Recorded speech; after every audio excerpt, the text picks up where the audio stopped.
Today I'm going to do a review, so come along with me.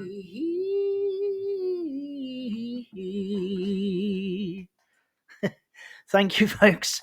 It's there's a hit there. It'll be in shops soon for you to buy. Anyway, yeah, welcome to the channel. Welcome back. If it's your first time here, consider subscribing and liking. Right, three films that I'm going to briefly touch upon that I grew up with, rather enjoyed, and they've stuck with me ever since. You'll notice there's a theme to these films, as in they're all directed by John Carpenter, one of my favourite directors. So the first film I'm going to pick is They Live. Now, I love this film. It was quite by accident that I discovered it. It was on TV one afternoon when I was recovering from an absolutely terrible hangover. I was absolutely obliterated. Honestly, you would not believe it. I was a right mess. So I was lay there on the sofa, pretty much, I think, all day, and probably all night as well. But I managed to crawl over to the TV because I didn't have a remote at that time, and I switched this on and thought, "What the heck is this?" But brilliant, brilliant film. Aliens are among us, but we can't see them until you wear the sunglasses that have got Hoffman lenses in. And they enable you to see what's really going on, which is the whole theme, really, I guess, about the movie, is that it's sort of a social commentary about what really is going on behind the scenes, which we don't tend to, notice, or we ignore, or we're brainwashed with other stuff, to keep us, off track. So this is a place where when you wear these sunglasses, typical adverts that you'll perhaps see for holidays, you might have a beautiful lady on there and it's saying reproduce. You've got signs saying obey, stay asleep, consume, all that sort of stuff. In a way, it's sort of it's a bit like sort of society today, really, when you think about it.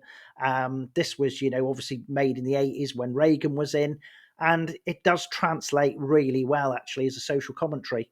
It's brilliant. I mean, I love the way it's been done with the aliens living amongst us, and all of this stuff is designed to keep us asleep and not question anything. So absolutely fantastic. It just lives up. It just lives up to a social commentary, not only the 80s, 90s, even now, in 2024. So great film. John Carpenter's They Live. Excellent film. Check that one out. Right, my second choice is going to be the 1978 quintessential slasher movie, the blueprint for all other slasher movies that came after it.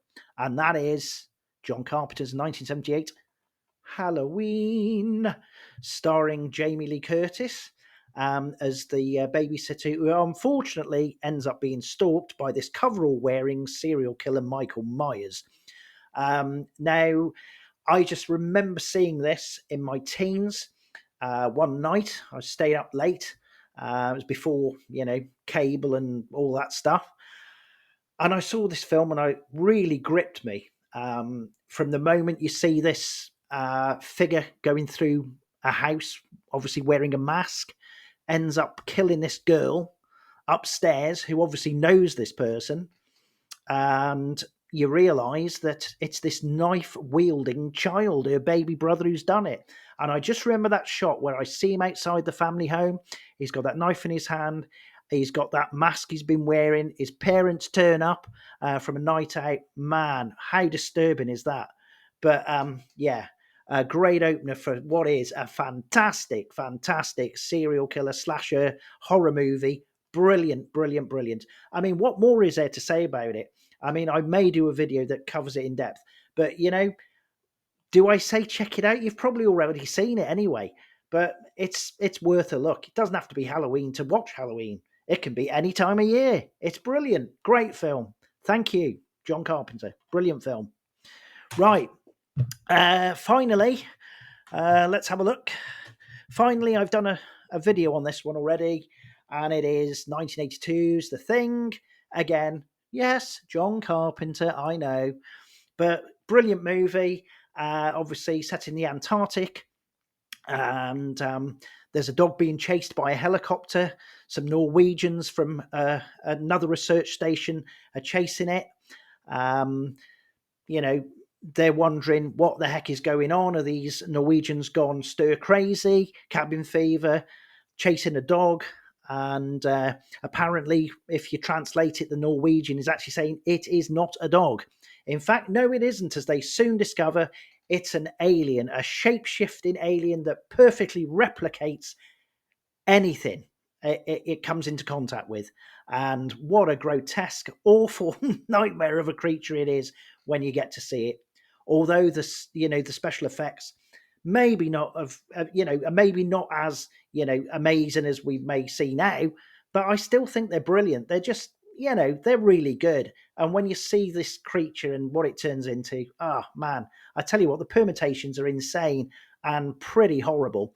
But I think it's a great film. It's fantastic. Keeps you guessing at the end, keeps you hooked in. You're always wondering, who is it? Who is the alien now? Brilliant film. Fantastic. Anyway, that's just a quick review of three films there.